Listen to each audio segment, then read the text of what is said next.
Welcome back. तो कैसे हो आप सब? आई होप आप सब अच्छे होंगे। स्वागत है आप सभी का आपके अपने एसपी स्टडी यूट्यूब चैनल पर। तो गाइस, आज हम इस वीडियो में देखने वाले कि जो इस बार का आपका बोर्ड एग्जाम आने वाला है, इसमें आपके कौन कौन से हिंदी में ऐसे इंपॉर्टेंट क्वेश्चन है जो आपको इस बार के बोर्ड एग्जाम के लिए तैयार करने हैं। तो इस वीडियो में आपको मिलेगा वायरल मॉडल पेपर हिंदी का क्लास 12 के स्टूडेंट्स के लिए, उसका फुल सॉल्यूशन आज हम इस वीडियो में लेकर आए हैं। तो अगर इस बार के बोर्ड एग्जाम में आप 90+ स्कोर करना चाहते हो तो आप इस वीडियो में एंड तक बने रहें। आपको वीडियो पूरा देखना है और सच में अगर ये क्लास आपको पसंद आए तो इस वीडियो को आप एक लाइक जरूर कर दें। Okay, so without any delay let's begin. तो यहाँ पर देखिएगा, इस आपको फुल सॉल्यूशन मिलने वाला है। हिंदी का जो आपका वायरल मॉडल पेपर है उसको आज हम लेकर आए हैं, उसका आपको फुल सॉल्यूशन यहाँ पर देंगे। तो आप इस वीडियो को पूरा देखें, ठीक है। तो सबसे पहले आपकी आएंगी 10 रचनाएं, 5 आपकी गद्य से आती है और 5 आपकी पद्य से आती है जो क्लास 12th में है, ठीक है। तो यहाँ पर देखिए, जो रचनाएं इस बार के बोर्ड एग्जाम के लिए इम्पोर्टेंट है उनको यहाँ पर हम देखने वाले हैं, ठीक है। Let's begin. तो यहाँ पर देखिए, फर्स्ट आपका है कि स्कंदगुप्त नाटक के लेखक है। स्कंदगुप्त जो नाटक है उसके लेखक कौन है? आपको गाइस 4 ऑप्शन दिए जाएंगे, उसमें जो आपका राइट है उसको आपको लिख कर आना है, ठीक है। तो ये आपकी रचना दी गई कि स्कंदगुप्त नाटक के लेखक कौन है। तो कौन है? जयशंकर प्रसाद जी। ओके, जयशंकर प्रसाद। स्कंदगुप्त जो नाटक इन्होंने लिखा है, इसके रचयिता इसके लेखक कौन है? जयशंकर प्रसाद। अच्छे से याद हो गया। अब इसके बाद यहाँ पर देखिए, नेक्स्ट है कि बाबू गुलाब राय की आत्मकथा है। Very very most important question है, अच्छे से इसको आप तैयार कर लीजिए। बाबू गुलाब राय की आत्मकथा क्या है? मेरी असफलताएं। आप पेपर उठाकर देखना, कई बार ये रखा गया है क्वेश्चन, ठीक है। मॉडल पेपर में भी आपको मिलेगा कि बाबू गुलाब राय की आत्मकथा क्या है? मेरी असफलताएं, इनकी आत्मकथा है, ठीक है। एंड इसके बाद नेक्स्ट है यहाँ पर कि चारुचंद्र लेख की विधा है। कहानी है, नाटक है, उपन्यास है, क्या है? तो चारुचंद्र लेख की विधा क्या है? उपन्यास, ठीक है। आपको 4 ऑप्शन दिए जाएंगे। ये नाटक है, कहानी है, जीवनी है, आत्मकथा है, उपन्यास है, क्या है? तो सही ऑप्शन आपका हो जाएगा उपन्यास, ठीक है। चारुचंद्र लेख की विधा क्या है? उपन्यास है। क्लियर। इसके बाद नेक्स्ट यहाँ पर है, देखिए अगला यहाँ पर आपका दिया गया है कि हिंदी का पहला मौलिक उपन्यास है। देखिए ये प्रश्न कई बार आज किया गया है। हिंदी का पहला मौलिक उपन्यास है तो क्या है? परीक्षा गुरु, ठीक है। परीक्षा गुरु हिंदी का पहला मौलिक उपन्यास है। याद हो गया? तो ये भी आपका इम्पोर्टेंट है। एंड इसके बाद नेक्स्ट यहाँ पर आप देख सकते हो, ये क्वेश्चन भी आपका कई बार पूछा गया है। आप पेपर उठाकर देखना, मॉडल पेपर में भी ये क्वेश्चन आपको मिलेगा कि कलम का सिपाही जीवनी विधा की रचना के लेखक है। कौन है? अमृत राय। ओके, कलम का सिपाही जीवनी विधा की रचना के लेखक है। कौन है? अमृत राय। क्लियर। एंड इसके बाद नेक्स्ट यहाँ पर है आपका क्वेश्चन कि अयोध्या सिंह उपाध्याय हरिऔध की रचना है। आपको ऑप्शन दिए जाएंगे, तो जो ये वाला आपका ऑप्शन है प्रिय प्रवास, वो हो जाएगा राइट आंसर, ठीक है। अयोध्या सिंह उपाध्याय हरिऔध की रचना प्रिय प्रवास है। क्लियर। एंड इसके बाद यहाँ पर आप देख सकते हो, नेक्स्ट यहाँ पर दिया गया है कि कामायनी महाकाव्य में सर्गों की संख्या है। कामायनी महाकाव्य में सर्गों की संख्या कितनी है? 15।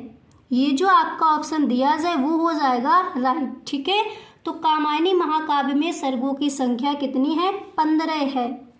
एंड इसके बाद नेक्स्ट यहाँ पर दिया गया है क्वेश्चन कि अयोध्या सिंह उपाध्याय हरिऔध युग के कवि हैं, यानी अयोध्या सिंह उपाध्याय हरिऔध जो कवि हैं वो कौन से युग के हैं? तो आपका सही ऑप्शन हो जाएगा द्विवेदी युग के, ठीक है। अयोध्या सिंह उपाध्याय हरिऔध द्विवेदी युग के कवि हैं। एंड नेक्स्ट यहाँ पर आपका है कि तार सप्तक के संपादक हैं। तो तार सप्तक के संपादक कौन है? अंगेजी। क्लियर? तो ये हो गई आपकी रचनाएं जो इस बार के बोर्ड एग्जाम के लिए इम्पोर्टेंट है, वो मैंने यहाँ पर आपको बता दी। अब यहाँ पर देखिए इसके बाद आपका जो नेक्स्ट क्वेश्चन है वो दिया जाएगा, आपकी आएगी व्याख्या करने के लिए। तो इस बार के बोर्ड एग्जाम में आपको कौन से आपके ऐसे चैप्टर हैं जो इम्पोर्टेंट है वो मैंने यहाँ पर लिख दिए। पहला आपका यहाँ पर लिखा है अशोक के फूल, ठीक है, गद्य में अशोक के फूल, और इसके लेखक कौन है? हजारी प्रसाद द्विवेदी। ये जो आपका चैप्टर है अच्छे से आपको तैयार कर लेना है। अशोक के फूल वाले पार्ट से आपकी इस बार के बोर्ड एग्जाम जो होगा उसमें आपकी व्याख्या रखी जा सकती है। एंड नेक्स्ट आपको देखना है भाषा और आधुनिकता। इसके लेखक कौन है? सुंदर रेड्डी, प्रोफेसर जी सुंदर रेड्डी जी हैं। तो भाषा और आधुनिकता एंड अशोक के फूल जो आपके चैप्टर हैं इनकी व्याख्या आपको अच्छे से देख लेनी है गद्य में, ठीक है। एंड इसके बाद आपका आएगा पद्य में। तो जो आपका नौका विहार है उसको आप तैयार कर लेंगे। इसके रचयिता कौन है? सुमित्रा नंदन पंत जी। एंड नेक्स्ट आपको तैयार कर लेनी है कैकई का अनुपात, ठीक है। इसके जो रचयिता है वो कौन है? मैथिली शरण गुप्त जी। इसके कवि कौन है? मैथिली शरण गुप्त। और नौका विहार के कवि कौन है? सुमित्रा नंदन पंत। अशोक के फूल इसके लेखक कौन है? हजारी प्रसाद द्विवेदी। और भाषा और आधुनिकता इसके लेखक कौन है? प्रोफेसर जी सुंदर रेड्डी। तो इन चैप्टर्स की आपको व्याख्या तैयार कर लेनी है इस बार के बोर्ड एग्जाम के लिए। क्लियर? इसके बाद आपका क्या क्वेश्चन आता है? नेक्स्ट आपका प्रश्न दिया जाता है कि निम्नलिखित में से किसी एक लेखक का साहित्यिक परिचय या फिर जीवन परिचय दिया जाएगा, ठीक है। साहित्यिक परिचय देते हुए उनकी प्रमुख रचनाओं का उल्लेख कीजिए। इस तरह से आपका प्रश्न पूछा जाएगा, ठीक है। तो यहाँ पर अभी हम आपको बताएंगे कि अगर साहित्यिक परिचय आपका पूछा जाए तो किस तरह से आप लिख कर आएंगे। तो इससे पहले आप ये देख लीजिए कि कौन कौन से आपके जो लेखक हैं गद्य में जिनके जीवन परिचय इस बार के बोर्ड एग्जाम में आज किए जा सकते हैं। तो वासुदेव शरण अग्रवाल जी का आपको याद कर लेना है। एंड आचार्य हजारी प्रसाद द्विवेदी जी का याद कर लेना है। और हरशंकर परसाई का याद कर लेना है आपको जीवन परिचय किसमें? गद्य में, ठीक है। इस बार के बोर्ड एग्जाम के लिए ये इम्पोर्टेंट है। अब इसके बाद यहाँ पर देखिए आचार्य हजारी प्रसाद द्विवेदी जी जो हैं अशोक के फूल उसके पाठ के लेखक कौन है? आचार्य हजारी प्रसाद द्विवेदी। इनका साहित्यिक परिचय मैंने यहाँ पर लिखकर आपको बताया है। तो आप देख लीजिए किस तरह से आपको साहित्यिक परिचय लिखना है। अगर आपका साहित्यिक परिचय आए तो सबसे पहले आप इस तरह से डालोगे आचार्य हजारी प्रसाद द्विवेदी। एंड इसके बाद इस तरह से आपको एक ब्रैकेट बनाना है और उसमें आपको लिख देना है नाम आचार्य हजारी प्रसाद द्विवेदी। जन्म हुआ था इनका 1907 ईस्वी में। एंड जन्म स्थान बलिया जिले के दुबे का छपरा नामक ग्राम में। पिता का नाम क्या है? अनमोल द्विवेदी। और मृत्यु कब हुई थी? 19 मई 1979 में, ठीक है। इस तरह से आपको लिख देना। फिर इसके बाद यहाँ पर आपको हेडिंग डालनी है साहित्यिक परिचय, ठीक है। फिर यहाँ पर आप हेडिंग डालोगे साहित्यिक परिचय और फिर इसमें आप लिखोगे कि हजारी प्रसाद द्विवेदी साहित्य के प्रख्यात निबंधकार, इतिहास लेखक, अन्वेषक, आलोचक, संपादक, ठीक है। इतना लिखने के बाद फिर आप लिखोगे यहाँ पर संपादक तथा उपन्यासकार के अतिरिक्त कुशल वक्ता और सफल अध्यापक भी थे। क्लियर? इस तरह से आपको लिखना है, ठीक है। अगर आपका साहित्यिक परिचय पूछा जाता है तो आप इस तरह से लिखोगे अध्यापक भी थे। वे मौलिक चिंतक, भारतीय संस्कृत और इतिहास के मर्मज्ञ, बांग्ला तथा संस्कृत के प्रकांड विद्वान थे। इसके बाद आप लिखोगे इनकी रचनाओं में नवीनता और प्राचीनता का अपूर्व समन्वय था। क्लियर? फिर आपको लिखना है कि इनके साहित्य पर संस्कृत भाषा आचार्य रामचंद्र शुक्ल और रविंद्रनाथ ठाकुर का स्पष्ट प्रभाव है। इन्होंने विश्व भारती और अभिनव भारतीय ग्रंथमाला का संपादन किया, ठीक है। जैसे आप ये लिखते हो कि इन्होंने आचार्य रामचंद्र शुक्ल और रविंद्रनाथ ठाकुर का स्पष्ट प्रभाव है, तो यहाँ पर आपको क्या करना है, ब्लैक पेन से इस तरह से इसको हाईलाइट कर देना है, ठीक है। फिर जब आप ये लिखोगे स्पष्ट प्रभाव है। इन्होंने विश्व भारती और अभिनव भारती ग्रंथमाला का संपादन किया। तो इसके नीचे भी आपको लाइन कर देनी है, ठीक है। इसके बाद आप लिखोगे इन्होंने अपभ्रंश और लुप्त प्राय जैन साहित्य को प्रकाश में लाकर अपनी गहन शोध दृष्टि का परिचय दिया, ठीक है। इसके बाद आपको लिखना है कि निबंधकार के रूप में विचारात्मक निबंध लिखकर भारतीय संस्कृति और साहित्य की रक्षा की। इन्होंने नित्य प्रति के जीवन की गतिविधियों और अनुभूतियों का मानवता के साथ चित्रण किया। इसके बाद आपको लिखना है ये हिंदी ललित निबंध लेखकों में अग्रणी है। द्विवेदी जी की साहित्य सेवा को डीलित पद्म भूषण और मंगला प्रसाद पारितोषिक से सम्मानित किया गया। इस तरह से आप इनका जो साहित्यिक परिचय है, साहित्य में इन्होंने क्या क्या किया है, वो आपको इस तरह से लिख देना है, ठीक है। अब इसके बाद आप हेडिंग डालोगे रचनाएं, ठीक है।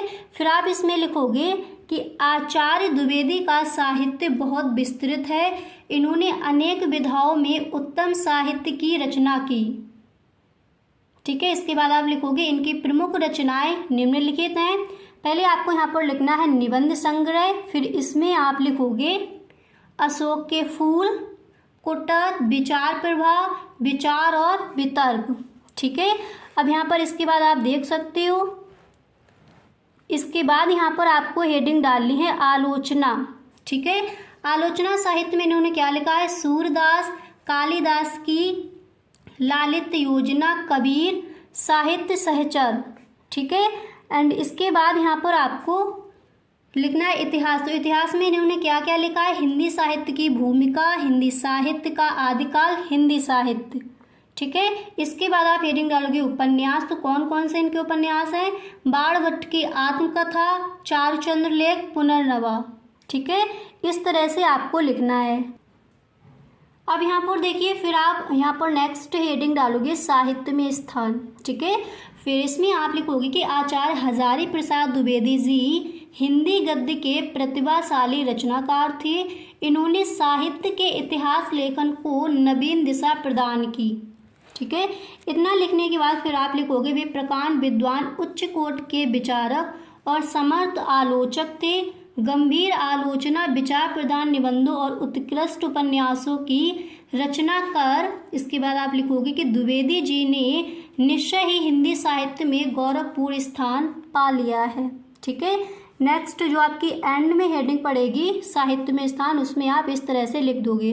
तो इस तरह से आपको जो साहित्यिक परिचय है, किसी भी लेखक का आपका साहित्यिक परिचय पूछा जाए तो इस तरह से आप लिख कर आओगे, ठीक है। जीवन परिचय आपको हेडिंग नहीं डालनी है, पहले आपको ब्रैकेट बनाना है, उसमें आपको लिख देना है मेन पॉइंट का जन्म कहाँ हुआ, मृत्यु कहाँ हुई, पिता का नाम क्या है, जन्म स्थान कहाँ है, ठीक है। उसके बाद आपको हेडिंग डालनी है साहित्यिक परिचय, ओके। फिर उन्होंने साहित्य में क्या किया वो आपको लिख देना। इसके बाद इनकी रचनाएं लिख देनी है कौन कौन सी हैं। इसके बाद साहित्य में स्थान वो आपको लिख देना। इस तरह से आपको साहित्यिक परिचय लिखकर आना है, ठीक है। अब इसके बाद देखिए नेक्स्ट आपका यहाँ पर प्रश्न दिया जाएगा कि निम्नलिखित में से किसी एक कवि का साहित्यिक परिचय देते हुए उनकी प्रमुख कृतियों पर प्रकाश डालिए। तो पद में आपको कौन कौन से ऐसे कवि हैं जिनका आपको जीवन परिचय याद कर लेना है, यहाँ पर आप देख सकती हो। मैथिली शरण गुप्त जी का आप जीवन परिचय याद कर लोगे एंड साहित्यिक परिचय भी, ठीक है। महादेवी वर्मा का याद कर लेना है एंड नेक्स्ट आप याद कर लोगे रामधारी सिंह दिनकर जी का, ठीक है। इनके आपको जीवन परिचय याद कर लेने हैं। साहित्यिक परिचय, जीवन परिचय सही से आप याद कर लेंगे। अगर जीवन परिचय आए उसको हम कैसे लिखें और अगर आपका साहित्यिक परिचय पूछा जाए तो उसको हम कैसे लिखें। वैसे याद रखिए, अगर आपका साहित्यिक परिचय पूछा जाए तो आपको कहीं पर भी हेडिंग जीवन परिचय नहीं डालनी है, ठीक है। साहित्यिक परिचय ही आपको लिखना है, साहित्य में इन्होंने क्या क्या किया है, ठीक है, वो आपको बताना होता है। इसके बाद जो आपका नेक्स्ट क्वेश्चन है वो आपका दिया जाता है, आप यहाँ पर देख सकते हो कि पंचलाइट अथवा ध्रुव यात्रा कहानी के उद्देश्य पर प्रकाश डालिए। आपको एक कहानी याद कर लेनी है, ठीक है। एक कहानी आप याद कर लेंगे। देखिए लाठी अथवा ये आपको करना है या फिर आप इसको करिए, अथवा में ये दिया जाएगा लाठी अथवा बहादुर कहानी में से एक का सारांश अपने शब्दों में लिखिए, ठीक है, या तो आप बहादुर कहानी याद कर लेना या फिर आप लाठ याद कर लेना। पंचलाइट या फिर ध्रुव यात्रा, एक आपको इसमें करनी है, एक कहानी आप अच्छे से याद कर लीजिए, एक दो बार लिख कर देख लीजिए। ठीक है, अपने शब्दों में वहाँ पर आप लिख देना जाके। एंड इसके बाद नेक्स्ट आपका आएगा प्रश्न। अगला क्वेश्चन आपका दिया जाएगा, यहाँ पर आप देख सकते हो। नेक्स्ट क्वेश्चन आपका आस्क किया जाएगा कि स्वपठित नाटक के आधार पर दिए हुए प्रश्नों में से किसी एक का उत्तर दीजिए। यानी आपको एक नाटक याद कर लेना है। ठीक है, तो देखिए, आन का मान नाटक के आधार पर अजीत सिंह का चरित्रांकन कीजिए। यानी उसके जो चरित्र में उनका चरित्र कैसा है वो आपको लिखना है। तो आन का मान नाटक, एक नाटक आपको याद कर लेना है। इस तरह से आपके क्वेश्चन दिए जाएंगे। ठीक है, ये आपको करना है, नहीं तो अथवा में इस तरह से आपका क्वेश्चन दे दिया जाएगा कि आन का मान नाटक की नायिका की चारित्रिक विशेषताएं लिखिए। ओके, अब यहाँ पर आप देख लीजिए।